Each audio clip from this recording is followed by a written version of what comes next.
comedians are authentic, and I want to connect the authenticity that comedians have on stage and how salespeople can be more authentic and learn from comedians. Authenticity is not just in comedy these days, it's in advertising.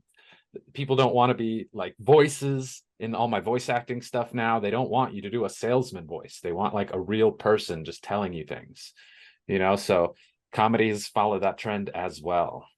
Less character, more authentic.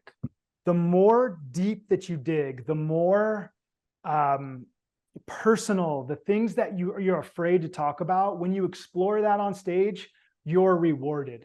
So what they say is, you get points on stage for saying out loud what everybody in the crowd is thinking. What comedians and great salespeople have in common is that authenticity. And what I want to talk about is, how can salespeople be more authentic? It's such a buzzword, like you were saying before, right? Authentic this, authentic brand. I need to sell nachos and pantyhose and beer with it because everything's authentic. But authentic means the ability to speak truth, the ability to really speak your truth and without fear of being judged. So when we talk about being authentic as a salesperson, what I like to think of is, do you understand what you're selling and do you understand what the value is? So when we talk about the value, first we need to talk about the outcomes. So whatever solution I'm selling, there's 3 types of outcomes. There are business outcomes. How is your solution going to help your client make more money or save money? The second type of outcome is personal outcomes. How is your solution going to help this person hit his or her goals, make their bonus, or make their lives easier? And the third type of outcome in sales that you need to be thinking about is emotional outcome. What does your solution do for your client around peace of mind, relaxation, reduction of stress? So first things first, if you're a salesperson, you want to be authentic, you need to know what are the business, personal, and emotional outcomes that whatever you're selling provides. Then you need to figure out what is the value. So if we're talking about value, here's a simple formula. What is the outcome minus the price or your client's investment? That is the value. So to dumb this down, this is just an ROI analysis. This is how much you're making or saving. This is what it costs. This is the value.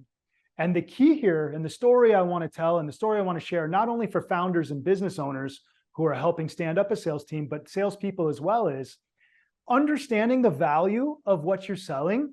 That's the key to having an authentic sales conversation. So Daniel, back when I was probably about 10 years ago, I was selling, when the iPhone first came out, mobile enterprise apps. So every company automatically thought they needed to have an app on the iPhone App Store. This was by far the most expensive thing that I have ever sold, right? I had never touched anything like this. This was like $500,000 to $1 million. And so I'd bring really smart people. I'd do a great job at the presentation.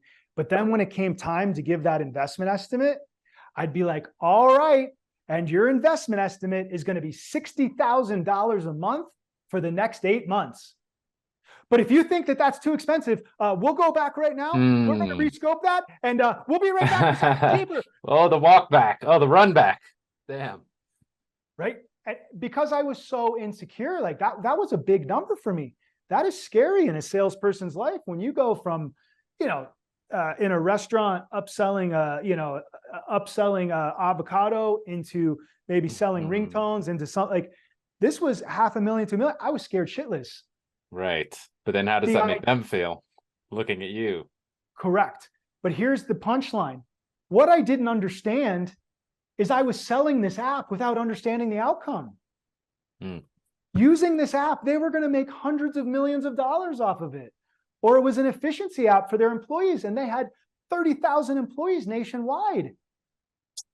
Had I understood that the $500,000 or $1 million that they were investing with me was going to net their bottom line 10 million, 100 million, 100, whatever that number was, I could have been Joe Cool and a little bit more confident and been like, it's going to be $1 million and that's nothing.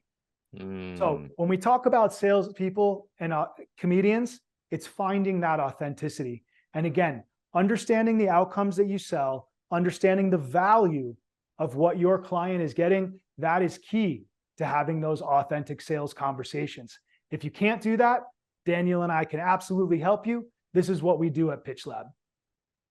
following what we're doing, because we're going to keep it interesting for you and give you that value to match the $0 you're giving us for watching our YouTube videos.